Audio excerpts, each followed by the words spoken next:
Para mim é uma honra estar aqui apresentando para todos vocês e eu agradeço muito a sua presença.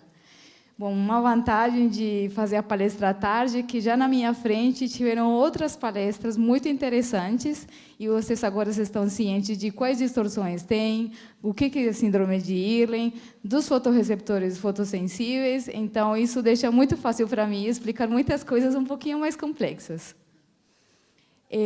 Durante a minha pesquisa, eu tive a oportunidade e a necessidade de entender melhor o sistema visual, para tentar entender os mecanismos que estão envolvidos na geração daquelas distorções que já vimos. Eu tenho aprendido coisas muito legais e hoje eu queria compartilhar algumas delas com vocês. Nessa apresentação, e também já vimos nas outras, vamos ver muitas representações do cérebro. E isso é para que tenhamos uma noção espacial de onde que estão acontecendo os diferentes processamentos da imagem. Então, vamos começar com o nosso primeiro cérebro. Nesse aqui é uma overview, uma imagem geral dos caminhos visuais, que, como já mencionaram nas palestras anteriores, na síndrome de Irlen, o estresse visual, quem está envolvido é o sistema visual. Nessa parte não vamos falar de nada auditivo, só a parte visual, que começa no olho, com as lentes que focam a imagem, vai para a retina, onde os estímulos de luz são transduzidos para estímulos elétricos, que vão passar pelo nervo óptico, que vai chegar no mesencéfalo, e vai chegar, por exemplo, no colículo superior, que controla os movimentos oculares, e depois vai para a parte occipital do cérebro, nessa parte aqui mais atrás, onde tem a primeira área de processamento visual, e vai gerar os dois caminhos principais da visão consciente. O caminho ventral, que é mais temporal, e aí nós reconhecemos cores e figuras complexas, e o caminho dorsal, que é mais parietal. E aí nós reconhecemos profundidades, contrastes e orientações. Mas, então, para entender como que nós processamos uma imagem, vamos começar na retina. Na nossa retina, agora, nós estamos focando nessa imagem, numa obra-prima de Leonardo da Vinci, que se chama A Gioconda, e é mais conhecida como... Isso mesmo, a Mona Lisa. Essa figura é uma figura complexa, tem vários contrastes, muitas cores, contornos, imagens no fundo. Tudo isso é muita informação que o nosso cérebro tem que processar. E como um bom sistema e eficiente que é o cérebro, para isso ele faz uma decodificação da imagem e separa ela nas suas componentes, para, de um jeito, comprimir a informação, como a gente faz no arquivo de zip, por exemplo, e manda pelo nervo óptico para que, quando chegue no córtex visual, a gente descomprime essa informação e as áreas do cérebro que eu mencionei, elas relacionam toda essa informação e criam informação consciente de que a gente está vendo essa imagem. Então, o que acontece é, a imagem chega primeiro e ela é decomposta pelos fotorreceptores, os 3 tipos de cones e os bastonetes. Então, fica a imagem azul, verde e vermelho e a luminosidade. Toda essa informação, então, é relacionada pelas células que estão nas camadas da retina. Tem células horizontais, bipolares, amácrinas e as células ganglionares, que são as últimas que formam o nervo óptico.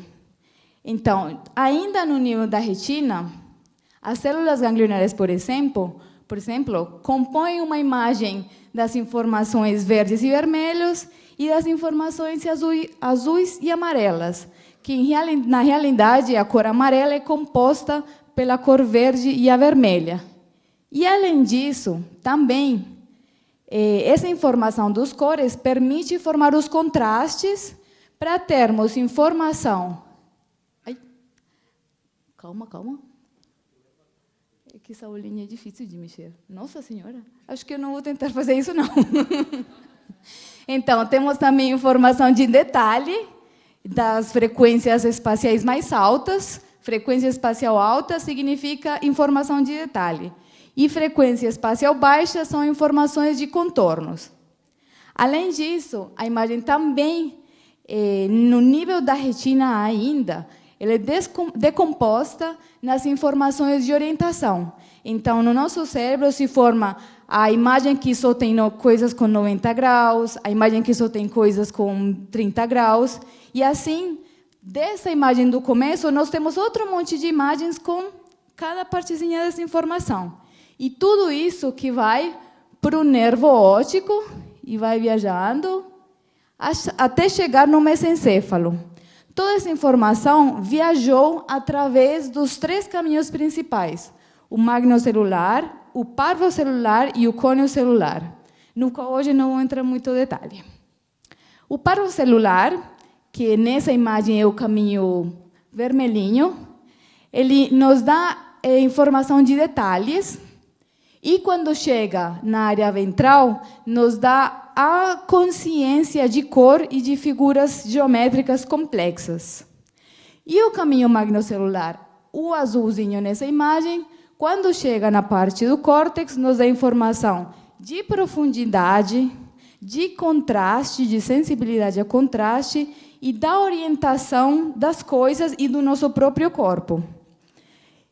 Agora, eu vou fazer uma ênfase no sistema magnocelular, porque, como a gente já percebeu, ele é bem importante nos sintomas da síndrome de Irlen, do estresse visual, porque ele que as partes do cérebro, das funções que ele controla, parecem ser que são as que estão afetadas nessa síndrome.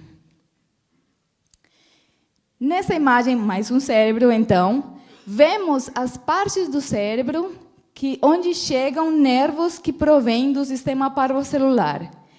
Ele, então, domina o caminho dorsal visuomotor e é quem direciona a atenção visual, por exemplo, na leitura. É esse caminho que nos diz onde devemos colocar os nossos olhos para seguir a linha, para a próxima palavra. Então, ele está diretamente implicado no funcionamento da leitura e dos movimentos oculares. De fato, tem várias pesquisas que mostram que as pessoas com deficiência na leitura têm movimentos oculares que são deficientes. Mas, como acabei de mencionar, esses estudos já são feitos com pessoas que têm deficiência na leitura. Mas, como a doutora Márcia mencionou, algumas crianças, desde pequenininhos, já têm alguns sinais que alguma coisa não está funcionando do jeito que se esperaria. Criança que é ruim de bola, que atropela velhinho na rua quando vai de bicicleta, que tropeça com tudo, que fica cheia de roxo na perna. A minha mãe deve estar lembrando de mim, que eu fico assim. Mas eu não estou com síndrome de Irlen, não. Enfim, e esses sinais, então, chamam a atenção para as mães e as pessoas que estão mais perto dessas crianças. Mas como que nós podemos saber se alguma coisa está acontecendo e, por exemplo, poupar a criança de começar a escola com essa deficiência? Bem, tem uma pesquisa feita pelo Hospital de Olhos, a UFMG e a USP, que mostra que, esse estudo foi feito em mais de 180 crianças que não sabiam ler ainda, e o teste pelo qual foi usado consistia em números, em seguir uma sequência de números. E, por exemplo, crianças já com 5 anos conseguem ler até 8. Meu sobrinho tem 1 ano e meio e ele conta até 2. Então, ele tem um futuro promissor para ser testado aqui. Então, nesse estudo, foi utilizado o eye tracker para seguir os parâmetros de seguimento dos símbolos que estavam lendo e foi avaliado o filtro espectral para ver qual que era o desempenho. Os resultados, eu quero focar agora nesse gráfico de barras aqui, que mostra que, com o uso dos filtros espectrais, dos overlays, parâmetros como as fixações, as regressões e a taxa de leitura melhoraram significativamente nessas crianças, e que outros parâmetros, como o Directional Attack e Cross Correlation, que indicam a capacidade ou a facilidade da criança seguir a linha da leitura e continuar com as outras, também melhoraram significativamente. Só um parâmetro aqui que não melhorou significativamente, que foi a duração da fixação, que é quanto tempo que essa criança deixa o olhar nesse símbolo. E então, provavelmente, isso se deve a que, já que o número é um símbolo e não requer processamento mais longo, nem uma compreensão de texto, nem pensar naquilo, a criança não vai ficar pensando o que significa o número 2, simplesmente vai ver o número 2, pronto. Então, por isso, provavelmente, que esse parâmetro não foi modificado nessa pesquisa. Mas essa pesquisa nos dá uma noção muito, muito, muito importante, e que é a esperança de que podemos avaliar se uma criança que já apresenta algum sinal de que tem alguma coisa diferente, podemos ver se, de fato, tem os movimentos oculares alterados e se ela é beneficiada pelo uso dos filtros e poupar a criança de ter as distorções quando está aprendendo a ler. E, com isso, estamos melhorando a eficiência na leitura, porque ela ainda nem vai ter essa eficiência na leitura. Esse estudo aqui está melhor explicado num dos posters lá em cima, então podem ler e perguntar mais.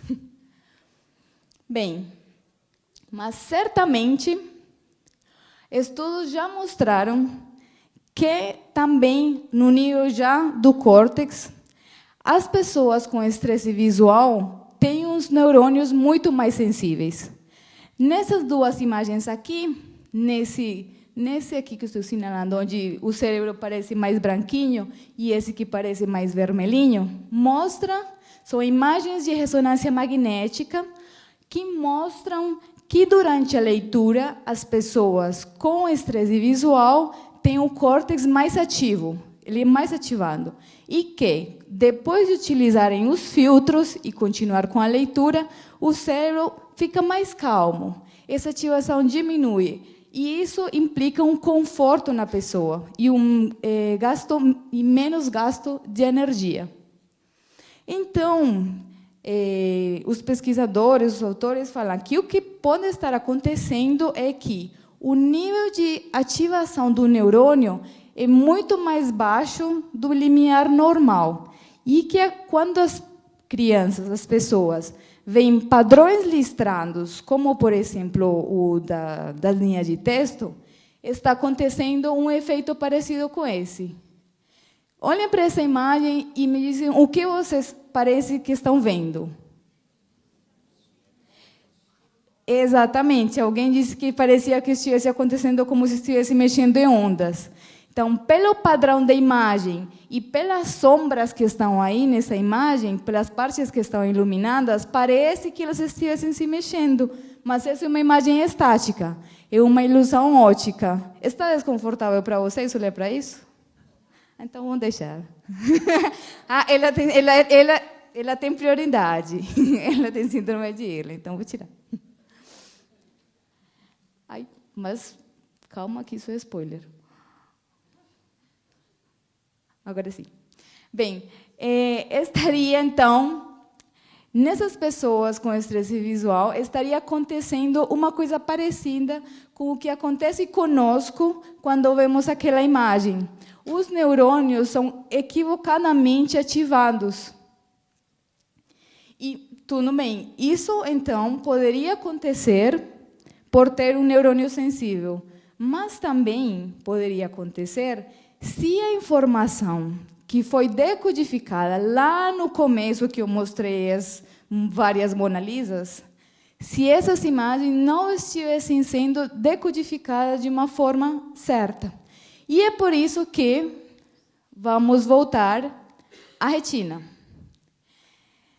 Porque na retina acontecem várias interações celulares que são muito importantes e são codependentes. Se algumas dessas interações fossem afetadas, alguns dos sintomas e das distorções poderiam ser vistas, e eu vou mostrar para vocês daqui a pouco. Então, esta imagem aqui mostra as diferentes camadas da retina, com os fotorreceptores, células horizontais, bipolares, amácrinas e, finalmente, células ganglionares que formam um nervo óptico. Eu vou focar nas células horizontais e nas células bipolares, das quais eu, no meu trabalho, tenho feito simulações computacionais para ver como que seria o mau funcionamento dessas células. Começando pelas células horizontais, as quais integram e regulam a entrada de luz dos fotorreceptores no sistema.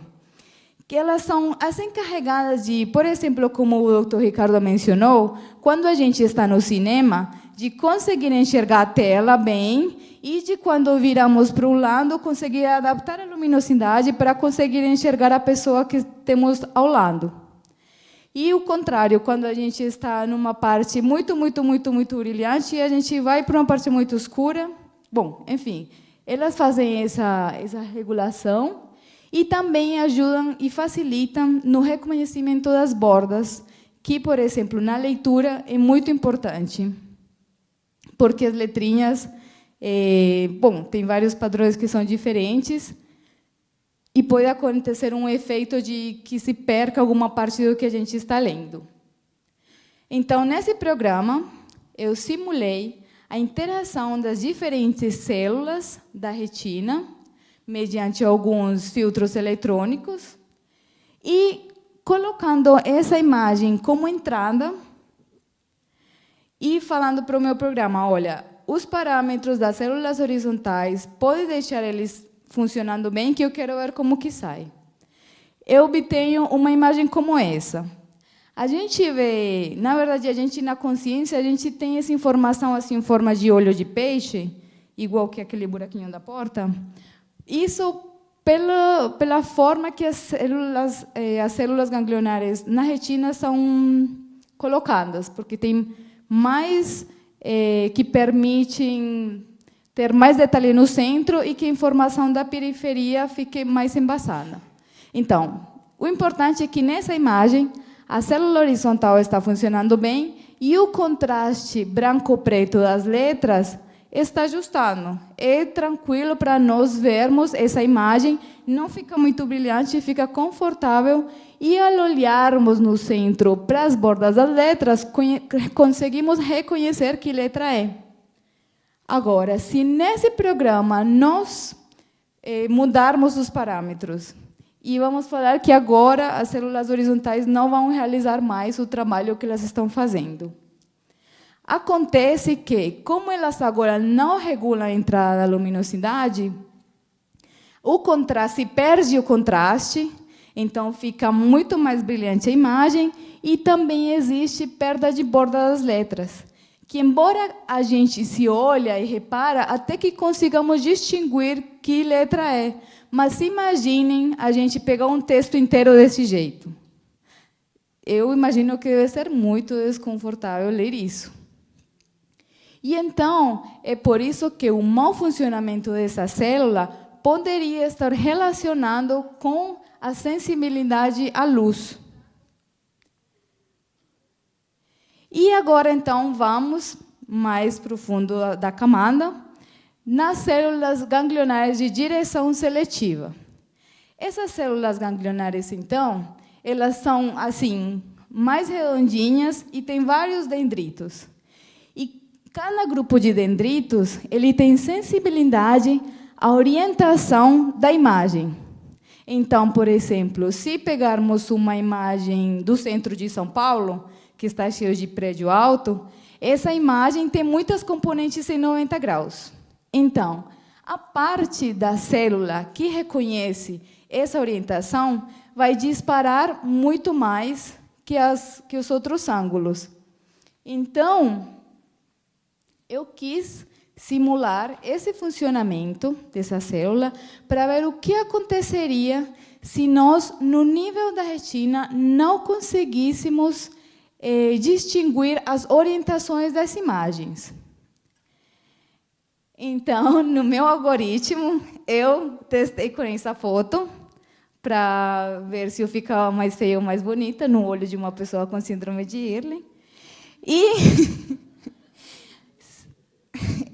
se eu passo essa imagem por aquele processamento das células que eu mostrei no começo lá com a Mona Lisa, então ele vai decompor minha imagem em várias frequências espaciais que pegariam uma imagem com detalhes, uma imagem com contornos, uma imagem mais média.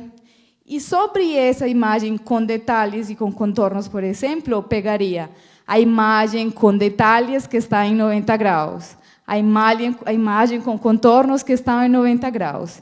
E vai gerar uma série de imagens com todas as componentes que eu preciso.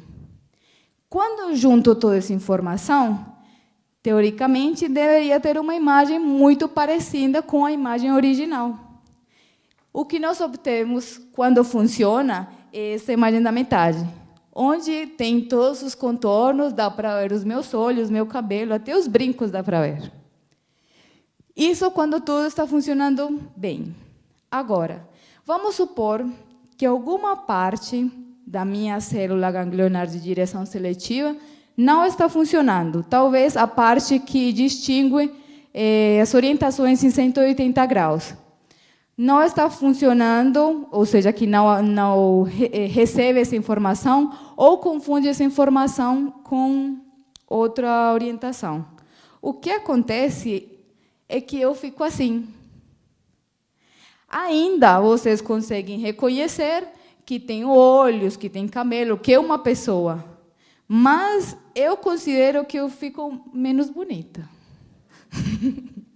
Mas ainda sou eu. Então, bom, esse algoritmo aqui ainda está em desenvolvimento, eu ainda preciso colocar a parte na qual acontece a interação com os filtros, essas são cenas dos próximos capítulos, mas o importante aqui é que é possível que, se essas células não estão funcionando bem, a pessoa com estresse visual, síndrome de Irlen, esteja vendo as pessoas menos bonitas do que elas são. E, por exemplo, num texto, estejam vendo que a linha de texto está indo para uma direção que não é. E, por isso, que tenha que voltar ou que perca a linha do texto. Então, essa regulação dessas células, tem algumas pesquisas que mostram que são as células amácrinas que regulam a ação dessa célula aqui. E porque tem, por exemplo, um estudo muito legal, que eles cortaram a célula amácrina, que é a célula que está antes da célula ganglionar. A célula amácrina também ela regula a parte da frequência temporal, para nós conseguirmos, por exemplo, distinguir em que momento vai chegar um objeto hacia nós. E então, viram que se cortam a ação dessa célula, essa célula ganglionar não funciona mais. E outra coisa muito importante, essa célula máquina que eu estou falando, ela tem vários tipos de células, e algumas são dependentes de dopamina. E quem que regula a dopamina no sistema visual? A estrela desse dia, a célula ganglionar fotossensível. Se ela não está funcionando bem, pode acontecer uma desregulagem da dopamina, e isso afeta a célula máquina, e isso afeta a outra célula ganglionar, e vai acabar por gerar uma distorção. Então, essa imagem aqui nós já vimos, que mostra várias das funções que já foram encontradas nessa célula ganglionar fotossensível. E também tem estudos que mostram que quando existe a degeneração das células fotossensíveis, podemos ter glaucoma, podem ser ativados os caminhos da enxaqueca e da fotofobia, e como ela também dirige a resposta pupilar, que aí, quando o Jean perguntou, eu queria dar um spoiler para ele, mas aqui na apresentação eu estou falando. Então, de fato, tem uma pesquisa de doutorado na Irlanda, onde a pessoa que testou várias pessoas com estresse visual, ele reparou que a maioria tinha uma pupila um pouco mais larga do normal. E ele atribuiu a fotofobia dessas pessoas a essa falta de resposta popular. E, então, tem alguns outros autores que indicariam que os filtros da cor roxa, mais turquesa, mais azul, o benefício desses filtros estaria relacionado com a ativação dessa célula fotossensível, porque o pico de sensibilidade dessa célula está justamente nesse espectro onde esses filtros, onde tem essa cor de filtro. E algumas pesquisas com crianças com dislexia e estresse visual, quando utilizaram filtros de cor azul ou roxa, também se relata que elas tiveram melhoria no sono, no estado de ânimo e da disposição para trabalhar, que seria então, que estaríamos então melhorando essas outras funções que também estão ligadas com essa célula fotossensível. Então, como a gente já percebeu ao longo das palestras, essa célula fotossensível é uma grande nomeada a estar envolvida nos mecanismos cerebrais que geram algumas das distorções. Não porque ela gere a imagem, mas porque ela regula muitas funções importantes no sistema visual. Então, como comentários finais, que eu gostaria que vocês levaram para casa, então, temos que ainda a teoria do sistema no déficit do magnocelular é uma das mais fortes candidatas para ser uma causa da síndrome de Irlen, porque muitas das funções que ela controla se veem afetadas nessa síndrome. A sensibilidade ao contraste, o controle... como se chama? Isso, vamos dizer, todas essas, essa coisa espacial. Isso, a resolução espacial, a orientação na leitura, muitas coisas que estão relacionadas com o sistema magnocelular.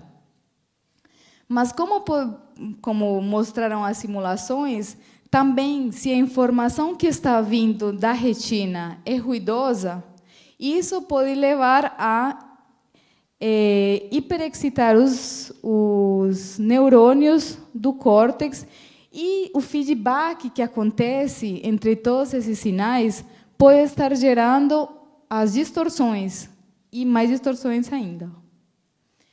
E a última, e eu acho que uma das mais importantes, inclusive não só conclusão dessa palestra, mas sim do congresso, é que o fato de não conhecermos qual que é a causa do estresse visual não significa que não exista o benefício com os filtros, nem que não exista, só que precisamos pesquisar muito mais.